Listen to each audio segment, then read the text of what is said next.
Right now, it is time to bring in our good friend Brian Ross, who joins us on a weekly basis with real news. Good morning, Brian. Good morning to you, Marshall. What a week. And something very strange just happened this morning, and I'll bring it along to you because when I got into work after election night, I put up on my personal Facebook page no political post until this is decided because too many people are beginning to really vigorously hate one another over this, and so until it's all settled, won't if you want to post something political, do it on your own page. Don't do it on mine. I did list the election results, and that was it. But this morning, my sports guy, Mike Kazi, and he is so depressed by the situation.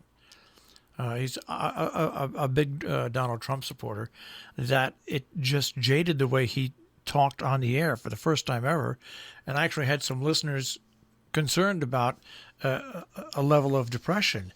What's going on with our election?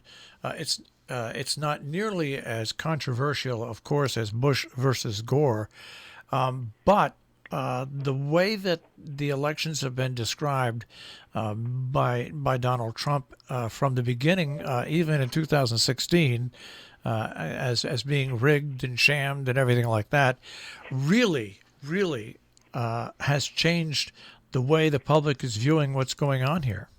Well, I'll tell you, the fact that there are people with arms trying to demand action at the counting centers right now, with their guns showing, is to me striking, and it goes to the encouragement they're getting from 1600 Pennsylvania Avenue.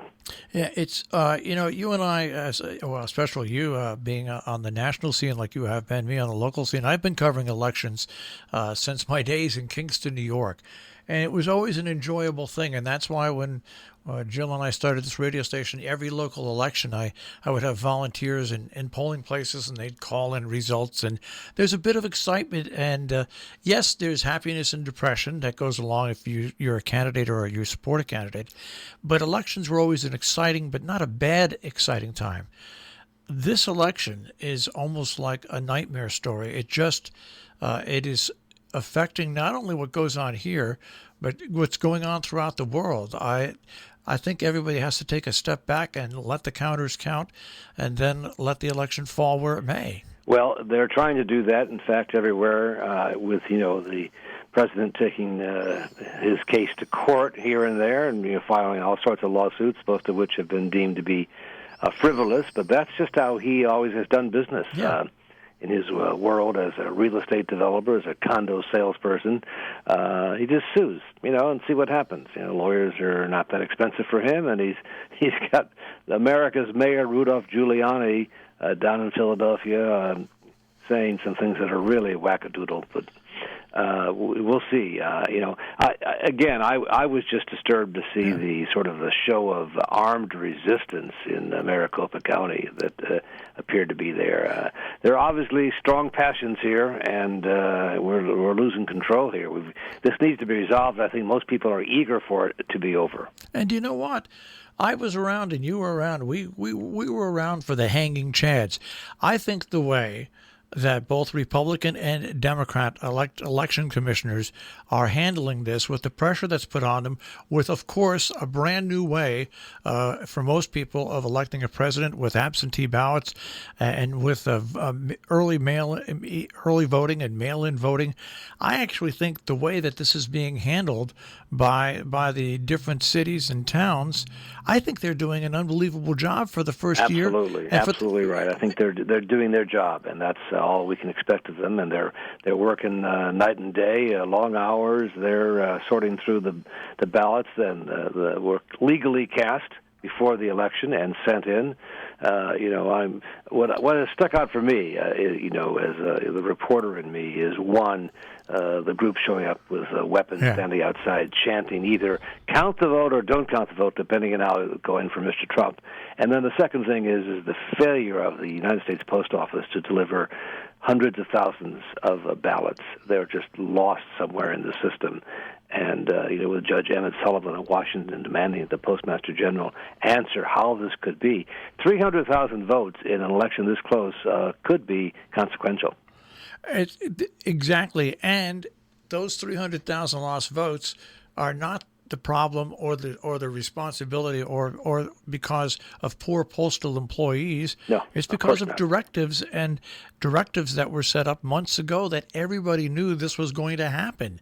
And like I said, I think for everybody from the Postal Service employees to the people who are doing this work, these people are not high-paid people.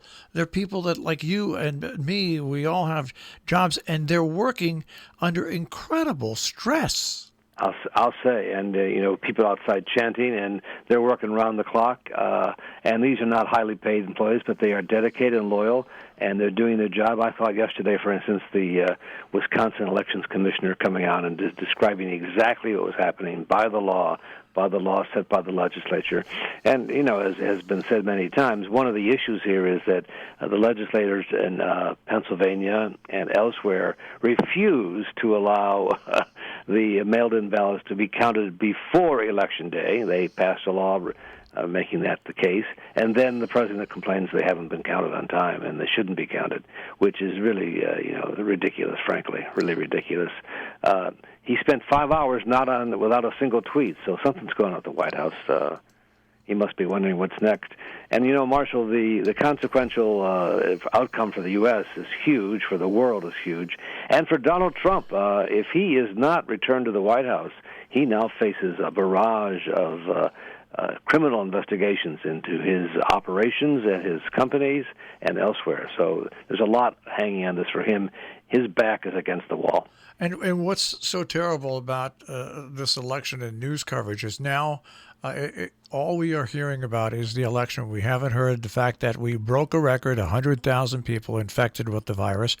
And along with that, the medical community has responded amazingly because the death rates are down. People are still dying, but all this is being overlooked. Other world news is being overlooked. Palestinians, once again, more demolitions on the West Bank.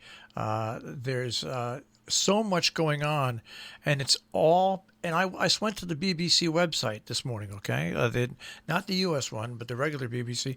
And what are the top 3 stories about? Our election. Yeah. It's we are now once again being showcased in front of the entire world. Right. And the only thing I would say is not to hang too much crepe here. It is, at the moment, still a peaceful process. Yeah. Passions are high. People care a lot. The outcome will matter. It'll be a much different president if it's Joe Biden than it would have been if it's Donald Trump. And both the Trump supporters and the Biden supporters understand that. So they are very passionate. And this is... Democracy is not always clean and efficient. That's how it's playing out right now. I think we have to hold our breath. And as you say, salute the first-line workers now on the front lines are the people counting the ballots, just like the people who brought us our food, who took care of the sick and the injured and the wounded and the people who are from the COVID-19. There's some heroes that we don't really know the names of, but are doing great things for this country, and that's how it's supposed to work. Yeah, and if people want a comparison, people that weren't around during the election of Bush versus Gore, Google it and go back and look at some of the videos. This is a totally different situation. That was just a confusing situation from start to finish. But as I said, this is not a confusing situation other than everything that was set up beforehand that allowed late votes and things like that. So I tell you, I've been looking at this a long time, and yesterday I did not watch anything on TV, and when I got up this morning, I heard what I heard because I have to hear it and I have to put the news together.